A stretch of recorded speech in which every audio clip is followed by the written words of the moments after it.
You're sitting across from your realtor in her tastefully decorated office with the motivational sign that says, "Home is where your story begins." And she's calling this three-bedroom, 1,800 square foot house a starter home, while the listing price reads $395,000. You nod along because everyone calls smaller homes starters, but something feels off about starting a 30-year mortgage that costs more than twice what your parents paid for their forever home. Sound familiar?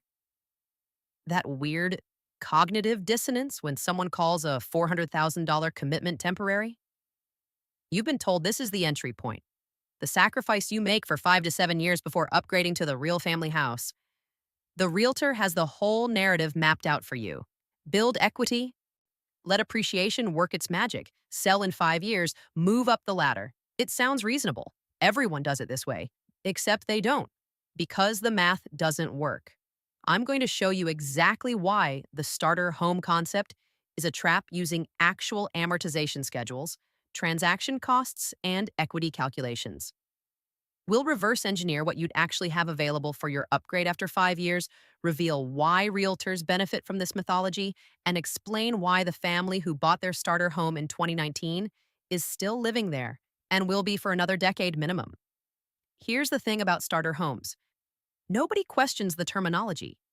You hear it so often from so many sources that it becomes truth through repetition. Your realtor says it, your parents say it, personal finance articles say it. But HGTV built an entire programming empire around the concept. But let's be clear about what we're actually discussing. We're not debating whether homes are good investments. We're not arguing about rent versus buy. We're examining one specific claim: the claim that you can buy a smaller, less expensive home, stay there for 5 to 7 years, build equity through appreciation and mortgage payments, then sell and upgrade to the forever home with your family. That's the promise. The starter home is stepping stone, the first rung on the housing ladder that leads somewhere better. What I'm going to show you is that this promise is mathematically impossible for most buyers. Not difficult, not challenging, impossible. And the gap between the promise and reality isn't small. It's a decade, maybe more. Let's start with what 400,000 actually buys you, not in terms of square footage or granite countertops, in terms of monthly cash leaving your bank account forever. You're buying that $395,000 starter home. You've saved 20% down, which is $79,000. Congratulations, that's genuinely impressive in today's market. You're borrowing $316,000 at 7% interest over 30 years. Your principal and interest payment is $2,103 per month. But that's not your housing cost. That's just the loan payment. Property tax in a median cost area runs around $450 monthly. Homeowners insurance is $200. Let's say there's an HOA because this is a newer development on the edge of town where starter homes get built. That's $150. Maintenance reserve using the standard 1% of home value annually is $330 per month. Utilities average $250. Your total monthly housing cost is $3,483. Here's what that actually means. To keep your housing cost at 33% of gross income, which is the standard lending threshold, you need a household income of approximately $125,000, not take home. Gross. Before taxes, before retirement contributions, before health insurance premiums, 125,000 gross to responsibly afford the starter home. Now look up the median household income in your area. I'll wait. See the problem? In most American markets, median household income sits between 70 and 85,000. The starter home requires income 40 to 50% above median. The entry-level home is unaffordable to median income households. But let's say you're one of the households that does earn 125,000. You bought the house, you're making the payments, everything feels manageable, you believe the timeline. 5 years, maybe 7, then you upgrade. Let me show you what actually happens. Here's where the math gets brutal. You need to understand how mortgage amortization works because this is where the trap closes.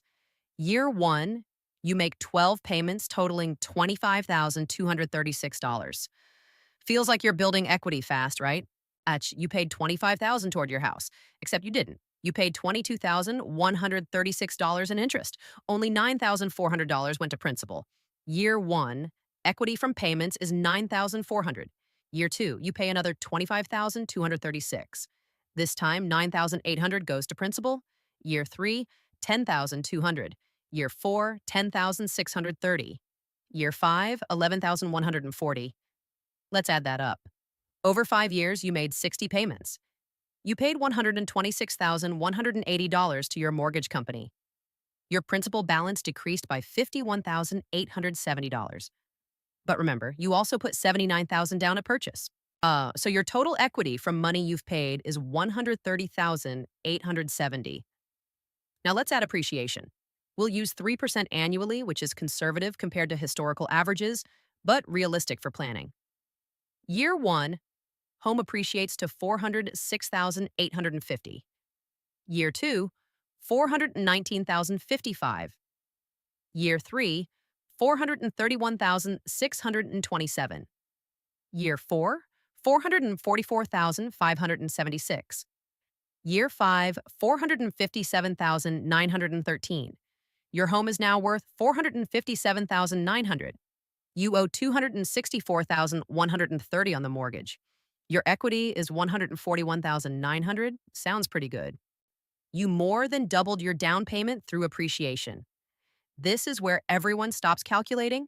This is where the realtor shows you the equity number and says, see, you're ready to upgrade, but you're not ready because you can't access equity without selling. And selling has costs that evaporate equity faster than you built it. 6% realtor commission on 457,900 is $27,474. Closing costs for the seller, including title insurance, escrow fees, and transfer taxes, run about $3,000. You'll need to do repairs and staging to maximize sale price. That's another $5,000 minimum. Total selling costs are $35,474. Subtract that from your $141,900 equity. Net proceeds after the sale are $106,426. You started with $79,000. After 5 years and $126,000 in payments, you gained $27,426. Let me say that again. You paid $126,000 to make $27,000. That's not building wealth. That's paying rent with extra steps. Except rent would have been cheaper. Now watch what happens when they try to upgrade. You've got $27,000 in cash after selling your starter home. To meaningfully upgrade, you need to move from the $400,000 range to at least $550,000. That gets you more square footage, better school district, larger yard, maybe that second bathroom. $550,000 at 20% down requires $110,000. You have $27,000. You're $83,000 short. Let's look at your options. Option 1, you somehow saved an additional $83,000 while paying $3,400 monthly in housing costs. We'll come back to how impossible that is. But let's say you did it. You have the full $110,000 down. Your new mortgage is $440,000 at 7%. Principal and interest is $2,933. Add property tax at $485 monthly. Insurance at $220. HOA at $175. Maintenance at $458. Utilities at $275. Your new total monthly housing cost is $4,546. To maintain 33% ratio, you need household income of $165,000. Your income needs to jump from $125,000 to $165,000. That's a $40,000 increase. That's a 32% raise. In 5 years, show me the career where that's typical. Option 2, you put your $27,000 down on the $550,000 house. That's 5% down. Your mortgage is $523,000. Your payment is $4,203. With PMI, property tax, insurance, HOA, maintenance, and utilities, you're at $5,160 monthly. Income requirement is $187,000, and you just restarted the equity building process from nearly zero. You'll be trapped in this house even longer than the first one. Option 3, you stay in the starter home because upgrading is mathematically insane unless your income increased dramatically during those 5 years. And here's the devastating reveal. The only people who successfully upgrade are those whose household income grew by $30,000 to $50,000 during the ownership period, which means the home equity was irrelevant. The upgrade happened because of income growth, not because starter homes are stepping stones. The house didn't enable anything. It was just there while your career advanced. Let me show you what this looks like in reality. Meet Jake and Melissa Peterson. Combined household income $128,000. Jake's a high school history teacher making $75,000. Melissa's a medical office administrator making $53,000. Two kids ages 4 and 6. They bought their 3-bedroom, 1-bathroom starter home in 2019 for $380,000. Small ranch style, 1,200 square feet, built in the 80s, corner lot in a decent school district. They were 29 and 27 when they bought. First-time buyers, did everything right, saved the down payment, got pre-approved, bought within their budget. It's now 2024. They've been having the conversation, the one about upgrading. They need a second bathroom. The kids are sharing and mornings are chaos. Jake works from home 2 days a week and the dining room table isn't cutting it anymore. They want a bigger yard. The current one is barely big enough for the kids' play structure. They've been looking at listings. They know what they need. 4 bedrooms, 2 baths, 1,700 square feet minimum, better neighborhood. That's $540,000 in their market. Let me show you their actual budget. Gross monthly income is $10,667. After federal tax, state tax, Social Security, Medicare, health insurance premiums, dental insurance, vision insurance, short-term disability, and 4% to Jake's retirement account because his district matches their net monthly take-home is $7,400. Housing cost, because they refinanced at 3.5% in 2021, is $3,300.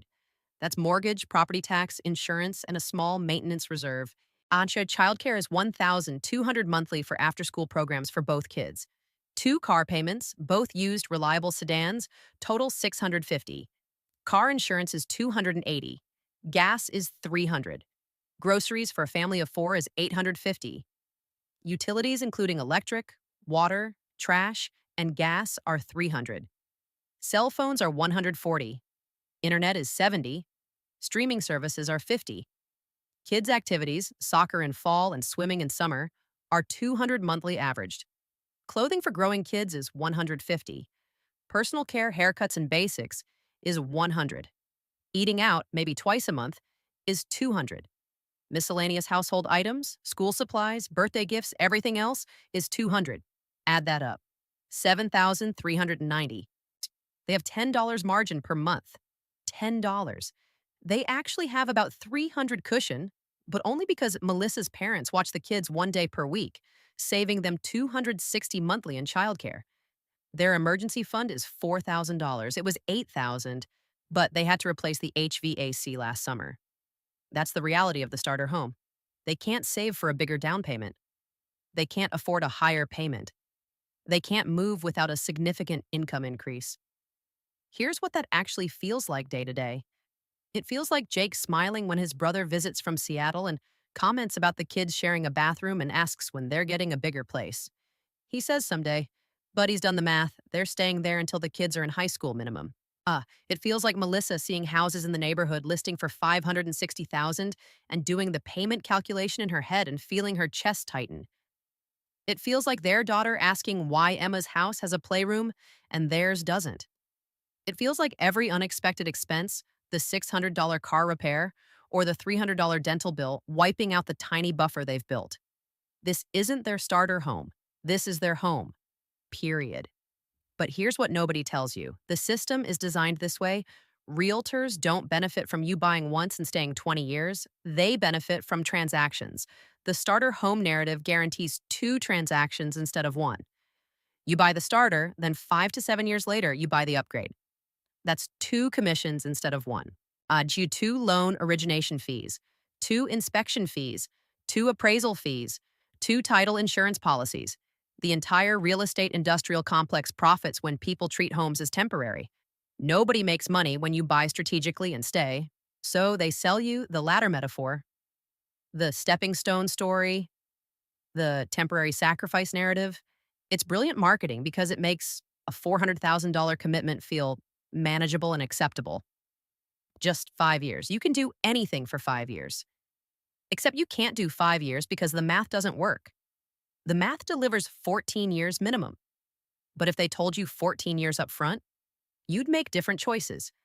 You'd buy smaller permanently. You'd buy in a cheaper market. You'd rent longer and save more.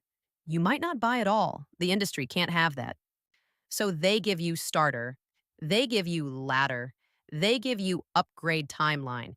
And you believe it because everyone says it, your parents said it, but your parents bought their forever home for 3 times their income in 1987. You're buying your starter for 6 times your income in 2026. Their math isn't your math. Their reality isn't your reality. The cultural pressure makes it worse. The American dream requires continuous growth, bigger house, better car, more stuff. Social media amplifies it. Everyone's upgrading their kitchen, adding square footage, moving to better school districts. HGTV normalized treating perfectly good homes as inadequate. The terminology itself creates artificial hierarchy. Starter sounds temporary. Starter sounds small. Starter sounds like you should want more. But what if the 3 bedroom, 1,800 square foot house is enough? What if it meets your actual needs? The trap isn't the house, the trap is calling it a starter. So when do they actually have enough to upgrade? Let's run the full timeline for the Petersons. Assume 3% appreciation continues. Assume their income grows 2% annually, which tracks with inflation. Assume they save their emergency fund to 12,000 over the next 3 years, then bank 300 monthly toward upgrade after that. Year 6 through 9, saving emergency fund, no upgrade savings. Year 10 through 14, saving 300 monthly. That's 18,000 accumulated. Year 14, the house is worth 598,000. The mortgage balance is 223,000. And total equity is 375,000. Subtract selling costs about 6%, that's 36,000. Net proceeds are 339,000. Enough for 20% down on a 650,000 house, which is 130,000, plus moving costs and keeping some reserves. 14 years, not 5 years, not 7 years, 14 years minimum. And that's assuming nothing goes wrong. No job losses, no major medical emergencies, no recession wiping out appreciation, no roof replacement or foundation repair. 14 years is the best case scenario for a household earning slightly above median income. For households at median income or below, upgrading becomes nearly impossible without dramatic income growth or inheritance. Let me give you permission to do something radical. And stop believing in the housing ladder. The ladder isn't real. It's marketing. It's a story designed to keep you buying and selling and generating commissions for an industry that profits from your transactions. Here's what actually creates wealth. Buying a home you can afford to stay in for 15 to 20 years while your income grows and your mortgage balance shrinks. Living below your means. Building actual savings. Investing in assets that grow without requiring you to sell and restart. The 3 bedroom starter home isn't a failure. It's a house. A perfectly adequate house where you can raise your family and build your life. The failure is treating it as temporary when the math demands permanence. You can choose not to play this game. You can rent while saving a true down payment, 25 or 30%. For a home, you'll actually stay in long term. You can buy smaller permanently and invest the payment difference. You can choose less expensive markets where homes in your price range are adequate forever homes. You can wait longer to buy. You can accept that homeownership might not align with your financial reality right now, and that's wisdom, not failure. The only people who successfully climb the housing ladder are those who could already afford the next rung. The ladder itself is decorative. If you're looking at starter homes and feeling dread instead of excitement, that's your math brain recognizing the trap before your hopeful brain locks you in. Trust the dread. There's no shame in saying, I'm not doing this. There's no shame in staying in the starter for 20 years. There's no shame in renting forever. The shame should go to the industry that misleads middle-class families into overextending for homes they'll be trapped in while calling it a stepping stone. You're not failing the housing ladder. The housing ladder is failing you.